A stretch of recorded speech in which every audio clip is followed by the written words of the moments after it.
Tuesta Soldevilla. El tema está dado, la controvertida situación política que venimos viviendo y que prácticamente se ha agravado aún mucho más con esta posición abierta, airada de la minoría de protestar por un posible fraude electoral ante ya la promulgación de la ley de magistrados provisionales.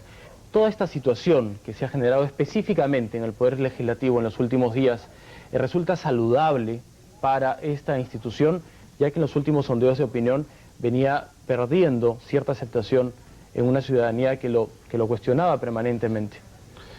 Evidentemente esto no favorece de ninguna manera al Parlamento y no favorece tampoco a la mayoría oficialista. Por el contrario, todos los sondeos de opinión muestran una constante, como tú ya lo has señalado, una constante caída de la figura del Parlamento como una institución del poder del Estado, ¿no? Como un poder del Estado. El profesor Hernando acaba de anunciar que va a haber toda una modalidad, todos unos cambios en la forma de protestar. Ya no va a ser tanto en el interior del Parlamento, lo acaba de anunciar, sino que prácticamente van a salir, lo ha dicho, por las calles, por las plazas, en fin. ¿Eso tú crees que ayude de alguna manera a recuperar la imagen del Parlamento? No, ya no tiene que ver directamente con la imagen del Parlamento. Por lo demás, habría que señalar dos elementos que me parecen sustanciales en este momento. Retiro de alguna manera de la minoría opositora y protesta airada y muy particular no hacen sino colocar una situación de polarización política que no veíamos, creo yo, desde Fiestas Patrias. Pero creo que también que la mayoría oficialista sabía exactamente lo que se metían. Sabía exactamente lo que se metían y por eso han promulgado esta ley el último día de la legislatura ordinaria, de la primera legislatura ordinaria. Esto hace ver pues que efectivamente forma parte de un plan para limpiar el camino para la reelección del presidente Fujimori. Creo que es muy ingenuo pensar que cada uno de estos actos de la mayoría parlamentaria no apuntan a un objetivo claro y definido, ¿no? Y esto en realidad es sumamente preocupante. Estamos a cerca de 2 años y medio de la próxima elección presidencial y hemos visto a todas luces que durante este segundo periodo del presidente Fujimori los encuentros entre la mayoría y la oposición no hacen sino de alguna manera mostrar cuál va a ser el escenario bastante peligroso y altamente volátil de la elección del año 2000. Ahora, ¿cuál es el sentimiento que tú percibes en el ciudadano común y corriente, en la ama de casa, con quien conversas, en los taxistas, frente, por ejemplo, al caso específico de la ley de magistrados provisionales? ¿Son diferentes? ¿Sienten rechazo por la aprobación de esta ley? ¿Respaldarían a una minoría si sale por las calles a pedir apoyo para que esto de alguna manera tenga alguna suerte de freno?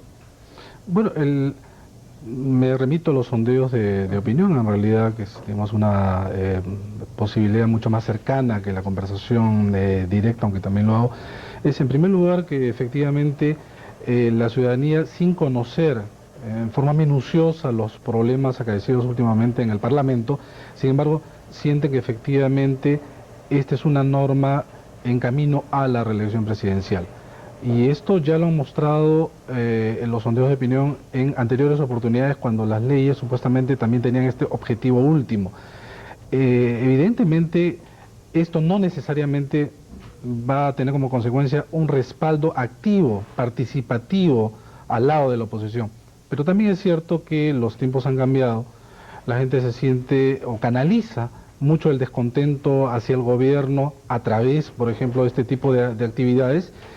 El único problema que tiene la oposición es que estamos ya a 15 de diciembre y salvo un acontecimiento muy particular como sucedió el año pasado con la toma de la residencia del embajador, la política también se va de vacaciones, ¿no? Con Navidad, y esto muy bien lo saben también todos aquellos quienes trabajan en el Parlamento.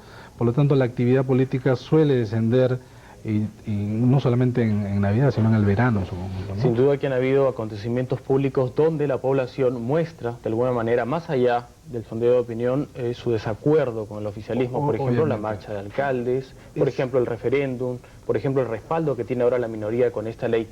Pero, después de estas vacaciones políticas que tú has señalado, ¿qué actitud puede tomar la mayoría, el oficialismo, el gobierno, frente a este descontento que se va haciendo generalizado? Te voy a decir un caso. El presidente Fujimori estuvo en su peor momento en julio de este año, en su peor momento en términos de aprobación a través de los sondeos de opinión.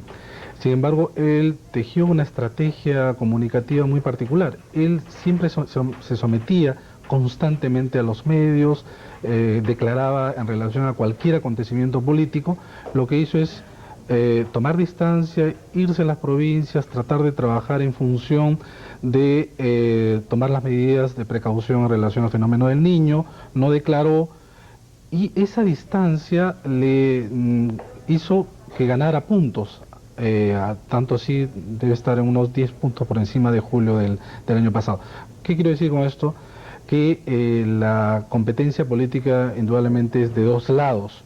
No necesariamente lo que uno de los sectores hace va a tener un efecto inmediato y beneficioso para sus propios objetivos. En este caso, la mayoría oficialista y también el Ejecutivo encabezado por el presidente Fujimori van a tomar seguramente medidas que yo intuyo se va a centrar no tanto en la discusión en relación al Parlamento, si la ley es favorable o no, la reelección, el referéndum, sino básicamente en términos de el fenómeno del Niño. Yo creo que este va a ser, digamos, el punto crucial alrededor del cual el presidente Fujimori se va a mover y va a dejar al Parlamento y a la mayoría parlamentaria que trate de enfrentar, digamos, en mejores posibilidades a la minoría. Pero acordémonos que si es que no hay legislatura extraordinaria o no se prorroga esta, no tenemos Parlamento hasta mediados de abril, a mediados de marzo. Sin duda que el presidente ha optado por ese camino, porque a esta hora de la mañana él ya está en la ciudad de Tumbes supervisando directamente los trabajos de recuperación